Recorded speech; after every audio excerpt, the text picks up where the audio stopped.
Daniza Lopez, bringing you today's burning issues and the hottest news here on Newsforce. Here are today's headlines. President Marcos Jr. sets high priority on ending public health emergency status in the Philippines. Power outage strikes 3 NAIA terminals. Philippine Blockchain 2023 to set on September for international partnership growth. Senator Risa Hontiveros reiterates call to seek international support over China's aggressive behavior in the West Philippine Sea.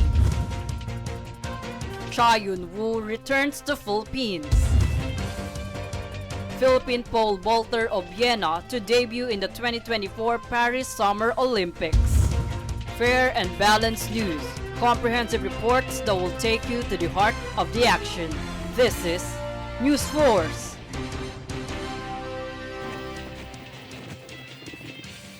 For today's top story, Health Secretary Teodoro Herbosa announced the initial approval of President Ferdinand Marcos Jr. on lifting the public health emergency status in the Philippines. Here's a full report. As Health Secretary Teodoro Herbosa confirmed the initial approval of President Ferdinand Marcos Jr. on ending the public health emergency status in the Philippines, Herbosa expressed concern in overcoming challenges such as obtaining the bivalent vaccine. Secretary Herbosa stated that there is a huge responsibility in protecting individuals as the World Health Organization or WHO eliminated COVID-19 from the list of public health emergencies. COVID-19 is now considered by WHO and doctors as among viruses normally associated with several respiratory illnesses. Herbosa said that vulnerable individuals, particularly the elderly and those with medical conditions or weakened immune systems, still face the risk of death, but stressed that there is a decrease in the number of deaths associated with the disease. Regarding the availability of vaccines for the underprivileged, Herbosa said that there are ongoing negotiations with COVAX to secure 2 million doses for those who cannot afford the bivalent vaccine and can still receive immunization. For Golden Nation Network, this is Daniza Lopez.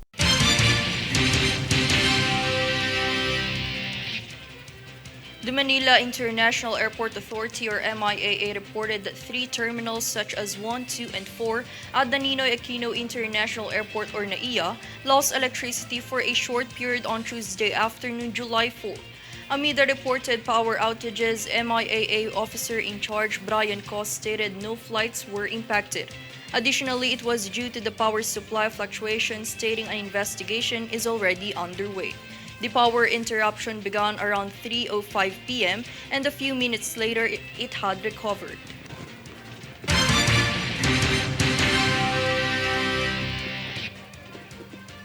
Meanwhile, Presidential Advisor on Creative Communications Paul Soriano will once again direct President Ferdinand Bongbong Marcos Jr.'s Second State of the Nation Address or SONA 2023. It was Paul Soriano, the director, who was tapped last year by the President to lead the technical aspect of the State of the Nation. Critics and netizens were one in saying that last year's SONA was solemn and stately, giving Soriano the impetus as Malacanang communication expert to do it again this coming July 24, 2023.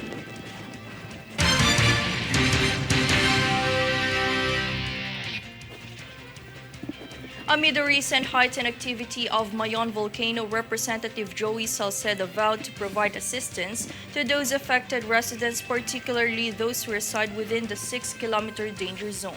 Jade Buhoy for the full report. Albay 2nd District Representative Joey Salceda stated that they will partner with the Philippine Army and Philippine National Police to aid residents affected of heightened Mayon volcano activity. Salceda assured the public that they have well-trained local government executives and truck supplies from the Army to hasten the evacuation relief operations.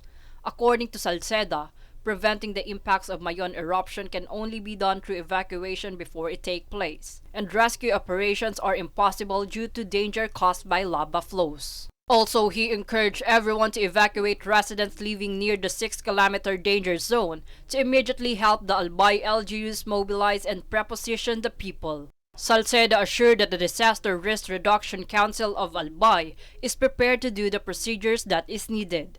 in which he added that assistance from local government units from other cities are welcomed by Albay province, such as tents from Makati City and Pasay City to provide livable evacuation centers. For Golden Nation Network, this is Jade Buhoy.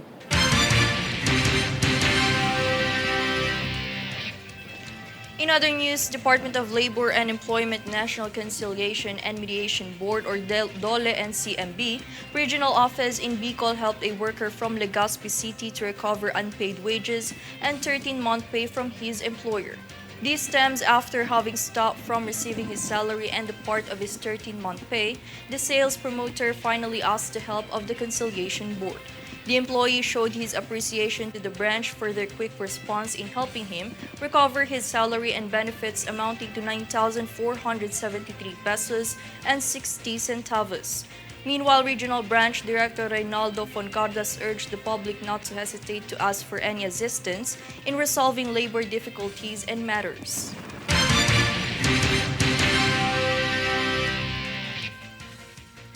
The Philippine National Police started to preparing for the barangay and Sangguniang Kabataan elections by doing simulation exercises at the Montes 1 Elementary School in Iloilo City earlier today. According to International Criminal Police Organization Chief Colonel Joresti Coronica, the exercises is to tighten the response of the PNP to prevent incidents like shooting, hostage-taking, and bomb threat on Election Day on October 30. He stressed that public safety is a top priority after the rate of violence went up in the 2022 presidential elections. Meanwhile, reports submitted from the provinces labeled as area of concern are still being evaluated.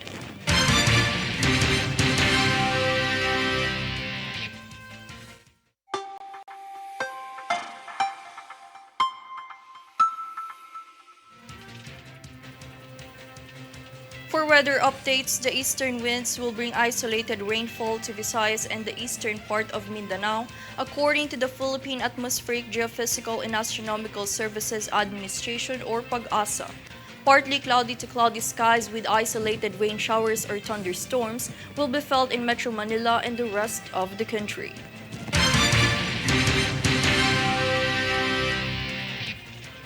Coming up next on Newsforce. Bill 6 5-year term of barangay and SK officers.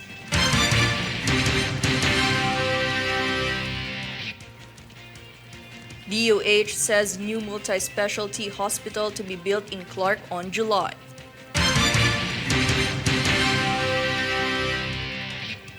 Philippine Blockchain 2023 to set on September for international partnership growth. Stay tuned for more stories and reports when Newsforce returns.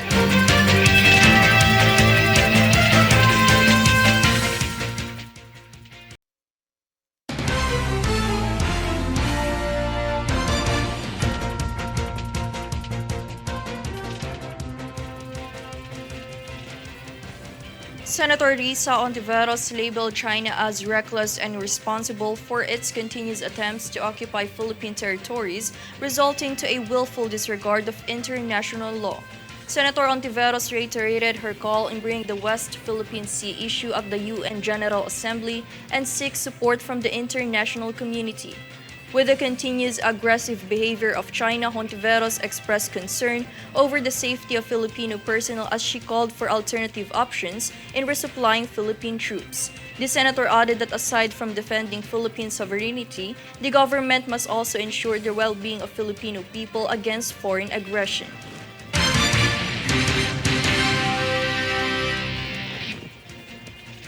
Separately, Senator Win Gatchalian calls on local government units or LGUs to actively pursue programs in early childhood care and development programs. Here's a full story. As Senator Win Gatchalian acknowledges the benefits of early childhood education, the senator stated that the quality of early childhood care and development or ECCD services highly depends on the financial framework, resources, and dedication of the local government units or LGUs. Senator Gatchalian pointed to a gap between the projected number of children in the ECCD age group and the actual enrollment in Child Development Centers or CDCs. Hence, Gatchalian stressed the need for legislative and structural changes to ensure that the implementation of CDCs will be effectively executed. The senator aims to expand the responsibilities of LGUs in the implementation of ECCD programs by providing facilities and resources for child development workers and teachers. For Golden Nation Network, this is Doniza Lopez.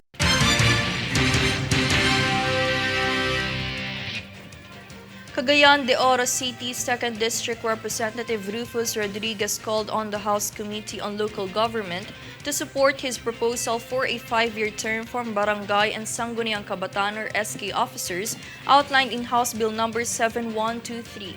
Rodriguez stated it would not be fair for village officials to be elected in October this year to have a shortened tenure of only 2 years after the Supreme Court ruled that Republic Act No. 11935 is unconstitutional.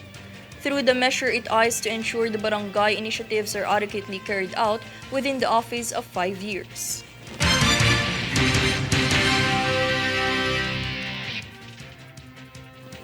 Meantime, blockchain advocates partners with government to boost international partnership and digitalization potential in the country.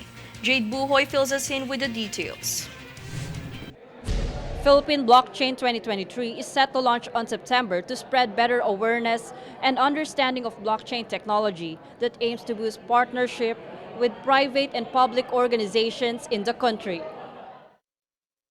The Blockchain Council of the Philippines, led by Donald Lim, partnered with Department of Information and Communications Technology or DICT and Department of Trade and Industry or DTI to set the Philippine Blockchain Week 2023 this coming September 18 until 23.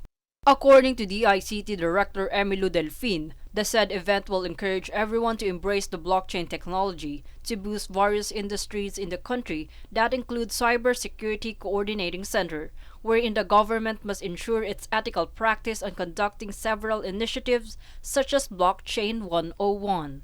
In addition, Department of Trade and Industry Director Joe Dandarong stated that addressing digital development agenda in the country must be taken through establishing competitive blockchain industry.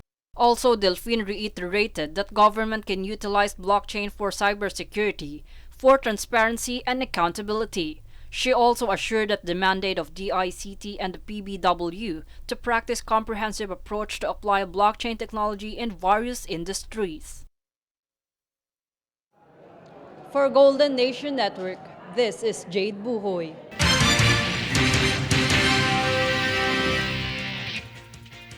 Tulong panghanap buhay para sa disadvantaged or displaced workers or TUPAD program conducted orientation for the evacuees from 3 barangays of Ginubatan affected by the Mayon eruption earlier today. The event was led by the Department of Labor and Employment or DOLE Albay, where almost 800 beneficiaries were granted for the program. The grantees will be receiving 10,950 pesos in exchange for 30 days labor works like planting, cleaning, maintenance for evacuation area, and food preparation. The beneficiaries underwent profiling last June 16.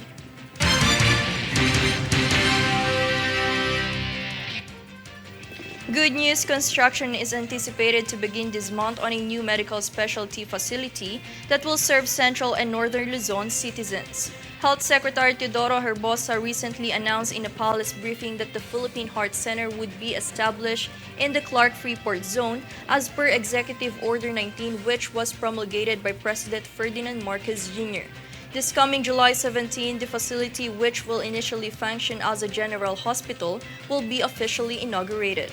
Herbosa noted that the initiatives would be carried out through a public-private partnership, highlighting the significant contribution of the private sector to the advancement of the nation's health and specialist services.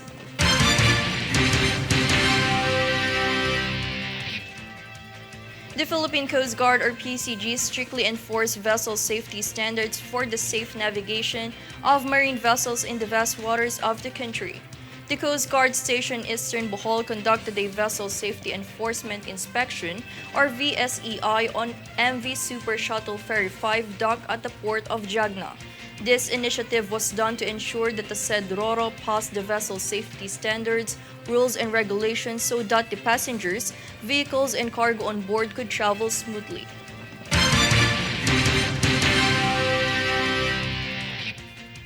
Up next on Newsforce. DSWD prepares to aid LGUs on possible effects of El Nino.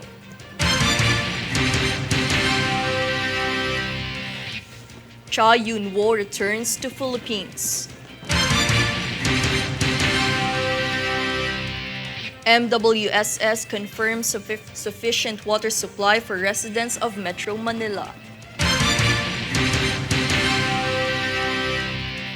Stay tuned for more stories and reports when Newsforce returns.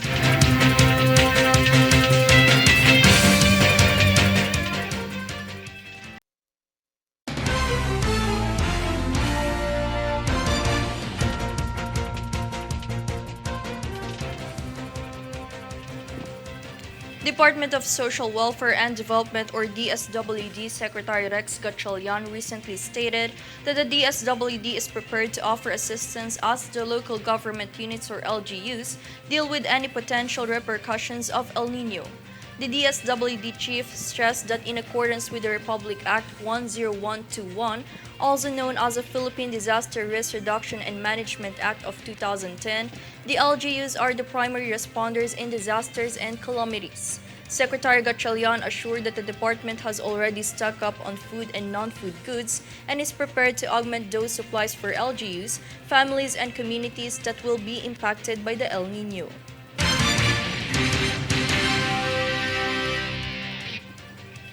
On to other news, Metropolitan Waterworks and Sewerage System Division Manager Engineer Patrick Dizon confirmed that there is no current rotational water interruptions in Metro Manila.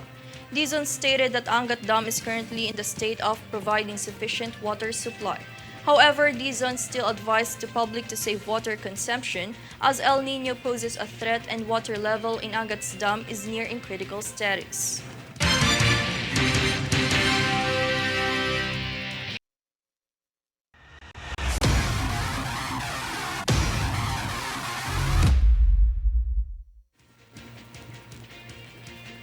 On sports, Filipino pole vaulter Ernest John Obiena will be competing in Paris after clinching a slot for the Paris 2024 Summer Olympics. This comes after his impressive 5.82 meters leap at the men's pole vault competition of the Bauas Galan leg of the Stockholm Diamond League in Sweden last July 2, where he won a silver medal. The 27-year-old pole vaulter fell short after home bet vaulter Mondo Duplantis. Obiena is the first Filipino athlete to enter the Summer Olympics.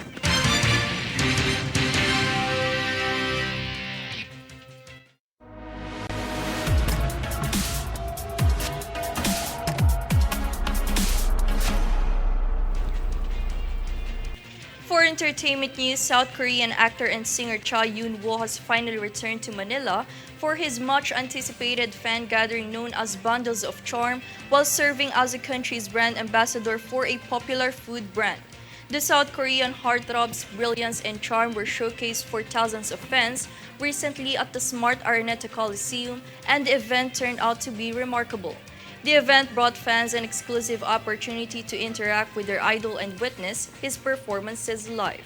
In his performance of Focus on Me, Cha brought the evening to a conclusion while assuring his fans that he is a man of his word and will visit the Philippines once more.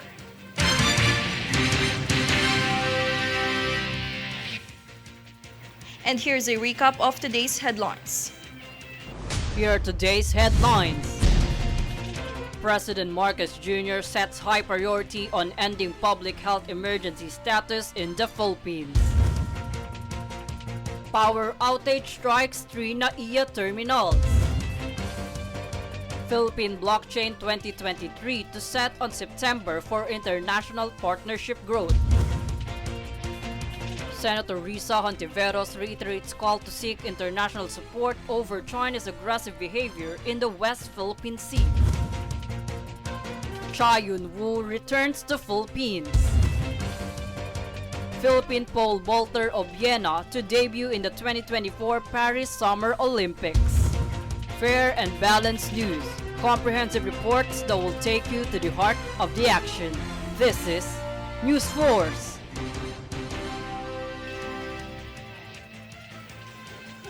And those were the top stories of the day. Stay updated on the day's biggest stories and get updates on our Facebook page, facebook.com/Golden Nation Network. I'm Donnie Lopez, and this is Newsforce.